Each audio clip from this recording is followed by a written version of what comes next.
बिस्मिल्लाहिर्रहमानिर्रहीम। कैसे हैं भाई आप लोग? रटना नहीं है, समझना है। Sindh text book board first year chemistry new book chapter number 1 stoichiometry का पार्ट 19 हम करने जा रहे हैं और न्यूमेरिकल्स का पार्ट 2 प्रॉब्लम्स कर रहे हैं हम। ठीक है, न्यूमेरिकल्स का पार्ट 2 कॉपी पेन से ले लीजिए, लेक्चर को नोट करना है और मुस्कुराते रहना है। न्यूमेरिकल्स पार्ट 1 के अंदर हम प्रॉब्लम 1 और 2 आई थिंक कर चुके। न्यूमेरिकल्स पार्ट 2 ठीक हो गया भाई। बुक निकाल लीजिए, आपकी बुक का पेज नंबर है ये,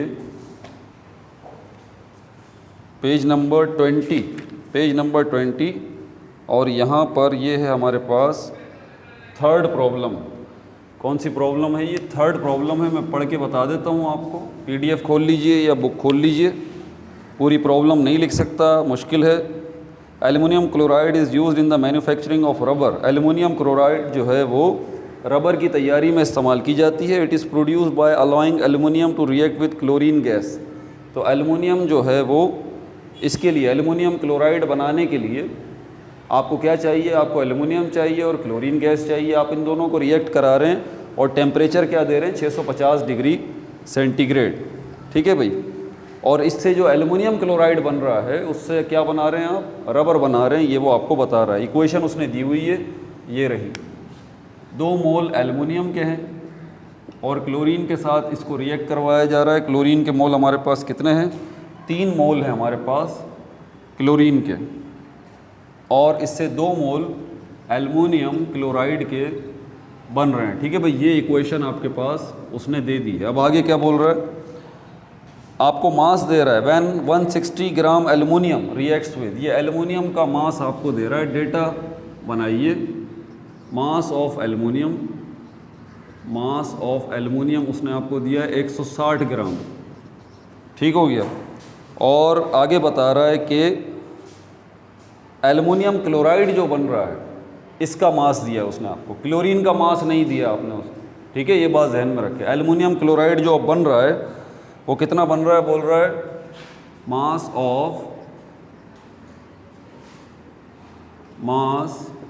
ऑफ एल्युमिनियम क्लोराइड 650 ग्राम जो है वो ये बन रहा है। क्या जानना चाहता है आपसे? आपसे जानना चाहता है percentage yield of aluminium chloride.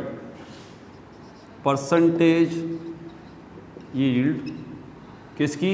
Bracket में लिख रहा हूँ, एल्युमिनियम क्लोराइड की आपसे जानना चाहता है। सोल्यूशन की तरफ चलते हैं। फॉर्मूला हमारे पास क्या है परसेंटेज यील्ड का?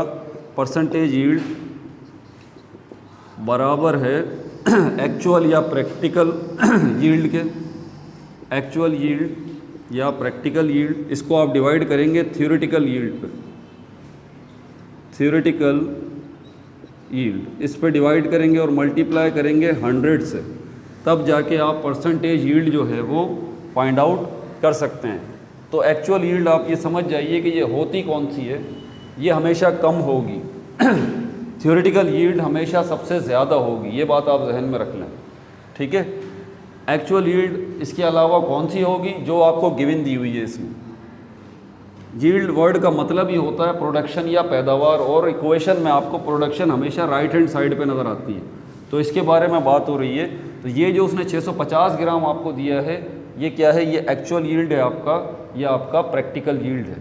थ्योरेटिकल यील्ड अगर आपको फाइंड आउट करना है और करेंगे तभी आप उसकी वैल्यू पुट करेंगे और 100 से मल्टीप्लाई करेंगे, तभी जाके परसेंटेज यील्ड आपके पास आएगी। थ्योरेटिकल यील्ड फाइंड आउट करने के लिए आपको क्या करना है?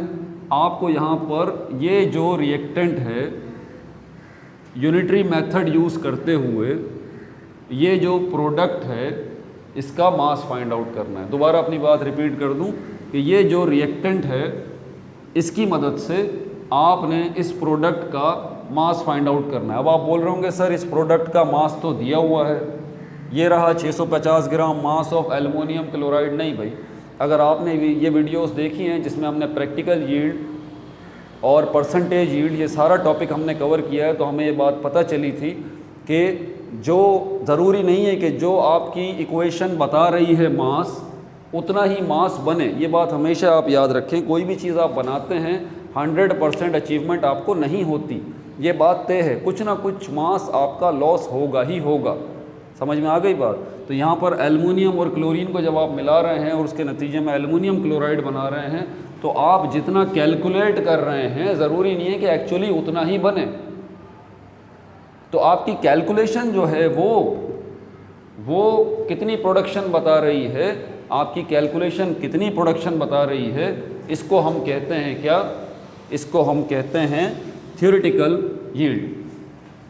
एक्चुअल यील्ड जो आपको हासिल होती है, ठीक है, तो जो हमें हासिल हुई है वो 650 ग्राम है। ज़रा लॉजिक को समझिएगा, जो प्रोडक्शन हमें हासिल हुई है 650 ग्राम हासिल हुई है, तो यकीनन ये कम है, क्योंकि हमारी कैलकुलेशन के मुताबिक तो हमारी प्रोडक्शन इतनी होनी चाहिए, लेकिन एक्चुअली हमारी प्रोडक्शन इतनी नहीं हो रही, कम हो रही है, हमेशा कम होगी। समझ आ रही है बात आपको? तो हमारी जो कैलकुलेशन प्रोडक्शन बता रही है उसको तो ज़रा फाइंड आउट करें ना। वो कैसे करेंगे? वो इस इक्वेशन की मदद से करेंगे। किस मेथड से करेंगे? यूनिटरी मेथड से करेंगे। किसके ज़रिए करेंगे? हम इसकी मदद से करेंगे, इस एल्युमिनियम के मास की मदद से, और हवाले के तौर पर हम यहाँ के मास को यूज़ करेंगे। यहाँ पर एल्युमिनियम का 2 एटम है, तो एक एटम जो है उसका एटॉमिक मास 27 है, तो 2 एटम है, तो ये हो गया 54 ग्राम। क्लोरीन को नेगलेक्ट कर दें, क्लोरीन से अभी हमारा कोई लेना देना नहीं है, तो ये 54 ग्राम एल्युमिनियम जो है उसके नतीजे में एल्युमिनियम क्लोराइड जो है वो कितना बन रहा है। तो यहाँ पर आप देखें, आपके पास एल्युमिनियम क्लोराइड 2 3 6, क्लोरीन के 6 एटम हैं यहाँ पर, एक का वज़न 35.5 है, 35.5, और आपके पास 2 एटम जो हैं वो एल्युमिनियम के हैं। तो इसका तो मसला नहीं है, 2 एटम एल्युमिनियम के हैं। एल्युमिनियम के एक एटम का वज़न 27 है, 2 से मल्टीप्लाई कर दें तो ये 54 बन जाता है, तो एल्युमिनियम का इशू नहीं है। ये कितना बनेगा, इसके लिए कैलकुलेटर उठा लीजिए। 6 को मल्टीप्लाई करें 35.5 से, तो आपके पास जवाब आता है 213 क्लोरीन के 6 एटम्स का मास। और उसके बाद एल्युमिनियम 54 है, इसको प्लस कर दें 54 से, 267 आपके पास ये मास आ जाता है। यहाँ 267 ग्राम आपके पास मास जो है वो आ जाता है। हवाला हम देंगे यूनिटरी मेथड में हमेशा पहले इक्वेशन का कि कितना मास बना रहा है। तो एल्युमिनियम जो है यहाँ पर 54 ग्राम, यूनिटरी मेथड को यूज़ करेंगे, 54 ग्राम एल्युमिनियम प्रोड्यूसेस, इक्वल का निशान आ गया, 267 ग्राम एल्युमिनियम क्लोराइड। अब यूनिटरी मेथड का अगला स्टेप है 1 ग्राम का, 1 ग्राम एल्युमिनियम प्रोड्यूसेस 267 दोबारा लिखेंगे, डिवाइड का निशान लगाएंगे, शुरू में जो नंबर है वो नीचे आएगा, 54 डिवाइड कर दीजिए 267 को 54 से, 267 डिवाइडेड बाय 54, आपके पास जवाब आ रहा है 4.94 ग्राम ऑफ एल्युमिनियम क्लोराइड। अब यूनिटरी मेथड का थर्ड स्टेप जो है उसमें आप एक्चुअल वैल्यूज़ लेके आते हैं। आपके पास एल्युमिनियम की एक्चुअल गिवन वैल्यू 160 ग्राम है, 160 ग्राम एल्युमिनियम प्रोड्यूसेस, दोबारा 160 ग्राम को इक्वल के साइन के आगे लेके आएंगे, 160 मल्टीप्लाई बाय 4.944, क्या जवाब आएगा इसका? मल्टीप्लाई करके देख लें आप 160 को, तो आपके पास जवाब आता है 791.111 ग्राम एल्युमिनियम क्लोराइड। तो आपने ये बात नोट की कि आपकी कैलकुलेशन के मुताबिक कितनी प्रोडक्शन एल्युमिनियम क्लोराइड की बननी चाहिए? 791 ग्राम, लेकिन एक्चुअली आपकी प्रोडक्शन बन कितनी रही है? 650 ग्राम। आपको प्रोडक्शन कितनी मिल रही है? 650 ग्राम कम मिल रही है, मिलनी इतनी चाहिए, ठीक है। तो जो प्रोडक्शन आपको कैलकुलेशन आपकी बताया कि भाई इतनी बननी चाहिए, उसको हम कहते हैं थ्योरेटिकल यील्ड। तो ये वैल्यू यहाँ पर आ जाएगी थ्योरेटिकल यील्ड की जगह पर। एक्चुअल यील्ड में हमारे पास ये आ जाएगी, कौन सी? ये 160 ग्राम, ठीक है। अब यहाँ पर एक्चुअल यील्ड की जगह पर ये हमारे पास आ जाएगा 160। थ्योरेटिकल यील्ड जो है उसके अंदर हमारे पास आ जाएगा 791.11, तो 160 को डिवाइड कर दीजिए 7.91 791 160 डिवाइडेड बाय 791.1111, इसको मल्टीप्लाई करें आप 100 से, आपके पास जवाब आएगा 160 डिवाइडेड बाय 791.11 मल्टीप्लाई बाय 100। नहीं, यहाँ पर एक मैथमेटिक्स का आसान सा कुलिया है, फार्मूला, डेमास रूल जिसको कहते हैं। यहाँ पर आप गड़बड़ होती है। यहाँ पर अगर 160 को 791 पे डिवाइड करें फिर 100 से मल्टीप्लाई करें ना, आपका जवाब गड़बड़ कर जाएगा। ठीक है, तो बेहतर ये है कि 160 को पहले आप 100 से मल्टीप्लाई करें, जो जवाब आए उसको फिर डिवाइड करें 791.11 पे। तो 160 को आप मल्टीप्लाई करें 100 से, आपके पास जवाब आता है 16,000। इसको आप डिवाइड करें 791.111 पे, डिवाइडेड बाय 791.11।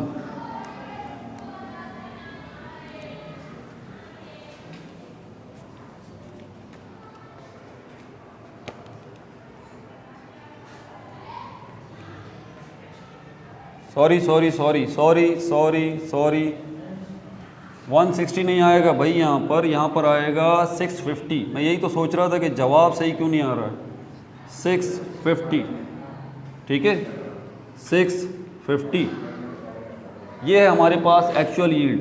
यील्ड वर्ड का मतलब ही प्रोडक्शन होता है ना। प्रोडक्शन आपको राइट हैंड साइड पे हो रही थी, मैं रिएक्टेंट का मास लिख रहा था, मिस्टेक हो रही थी। अब सही है, 650 को आप डिवाइड करें, बल्कि 650 को अगेन दोबारा ये रिकमेंड करूँगा कि 100 से आप मल्टीप्लाई करें पहले, तो क्या जवाब आएगा आपके पास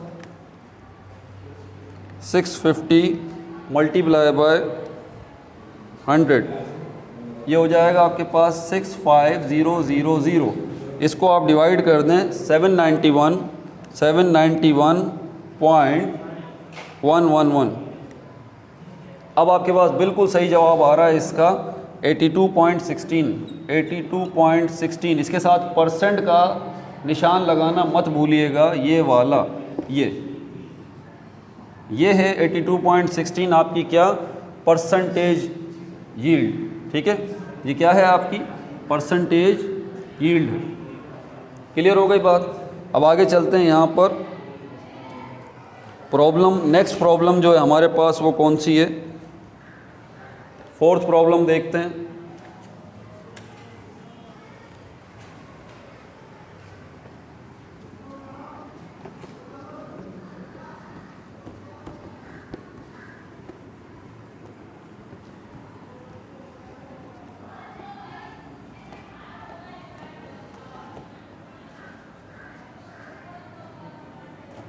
फोर्थ प्रॉब्लम में आपसे कह रहा है 1.6 ग्राम आपके पास एक गैस का सैंपल है, उसने गैस का नाम नहीं बताया, ठीक है, और उसी गैस का आपको वॉल्यूम दिया है STP पर कितना 1.12। तो ये डेटा ज़रा बना लें पहले फोर्थ प्रॉब्लम का। मास दिया है उसने आपको गैस का, मास ब्रैकेट में मैंने गैस लिख दिया है 1.6 ग्राम, 1.6 ग्राम, ठीक है। फिर आपको वॉल्यूम दिया गया है STP पे, कितना उसने वॉल्यूम दिया है आपको 1.12 क्यूबिक डेसीमीटर, 1.12 क्यूबिक डेसीमीटर, ठीक है भाई। Determine the molar mass of the substance, आपसे क्या पूछ रहा है, मोलर मास पूछ रहा है आपसे, मोलर मास। ये मोलर मास जो है ना, ये अक्सर कंफ्यूज कर देता है। मॉलिक्यूलर मास से तो गड़बड़ नहीं करनी, मॉलिक्यूलर मास अलग चीज़ होता है, मोलर मास अलग चीज़ होता है। तो ये मोलर मास आपको इस गैस का जो है वो बताना है। याद करें मोलर मास आता किस में है, एक ही फॉर्मूला है हमारे पास ये वाला, नंबर ऑफ मोल बराबर है mass in gram divided by molar mass. ये रहा मोलर मास जो कि हमारा टारगेट है, ये रहा मोलर मास जो कि हमारा टारगेट है। फॉर्मूले को रीअरेंज कर लीजिए आप, मोलर मास यहाँ आ जाएगा, नंबर ऑफ मोल वहाँ पे चला जाएगा। मोलर मास बराबर है mass in gram divided by number of mole, number of mole. अब आप वैल्यूज़ पुट कर सकते हैं, आपका टारगेट इक्वल के साइन के एक साइड पर आ गया। लेकिन प्रॉब्लम यहाँ पर यह है कि मास इन ग्राम तो आपके पास उस गैस का है 1.6 ग्राम, लेकिन आपके पास उसके मोल नहीं हैं, मोल नहीं है। तो आसान सा भाई एक फार्मूला हमारे पास मौजूद है, उसकी मदद से आप मोल फाइंड आउट कर सकते हैं। लेकिन यहाँ पर ही ट्विस्ट है, यहाँ पर ही ट्विस्ट है। आप बोलेंगे यही तो फार्मूला है जिसके ज़रिए मोल फाइंड आउट कर सकते हैं। भाई एक फार्मूला और है जो कि गैसेस से रिलेटेड है, मत भूलिएगा, मैंने बताया था। नंबर ऑफ मोल बराबर है वॉल्यूम एट STP, ठीक है। और यहाँ पर आएगा मोलर वॉल्यूम। इस फार्मूले की मदद से, ये ख़ास तौर पे गैसेस के लिए है, इस फार्मूले की मदद से आप number of mole find out कर सकते हैं। तो वॉल्यूम उसने दिया हुआ है आपको, ये बात हमेशा याद रखें, लॉजिकल बात है। आपको डेटा में अगर कोई वो वैल्यू देता है ना, उसका कहीं ना कहीं यूज़ ज़रूर होगा।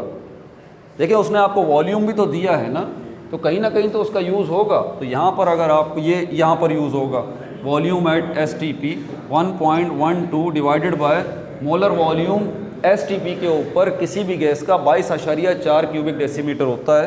तो ये हो जाएगा 22.4 क्यूबिक डेसीमीटर।